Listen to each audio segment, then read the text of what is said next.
আসসালামু আলাইকুম গাইস। আজকে সকালে ঘুম থেকে উঠেই দেখি আমাদের এখানে বন্যা হয়ে গিয়েছে।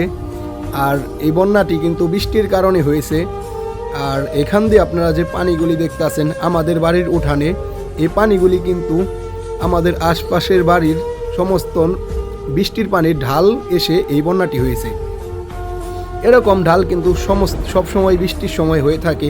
আমরা তবুও কাউকে কিছু বলি না, উদার মনের মানুষ আমরা সব সময় মনে করি যে তারা হয়তোবা কোনো একদিন বুঝবে, তাদের এই ভুলটা শুধরে নিবে। এগুলি নিয়ে বলতে গেলে গ্রাম অঞ্চলে থাকি, ঝগড়া বিবাদ লেগে যায়। একজনের পানির ঢাল আরেকজনের বাসায় আসবেই, তাই বলে একটু কমিয়ে দিলেই ভালো হয়। দেখেন কি পরিমাণ বন্যা হয়ে গিয়েছে আমাদের এইখানে। আমরা একটি বন্যা কবলিত এলাকায় বসবাস করি, এটি বললেই চলে এখন। কারণ যে পরিমাণ বন্যা হয়েছে, অন্য বাসার কিন্তু এরকম হলে বিরাট এক ঝগড়াই লেগে যেত।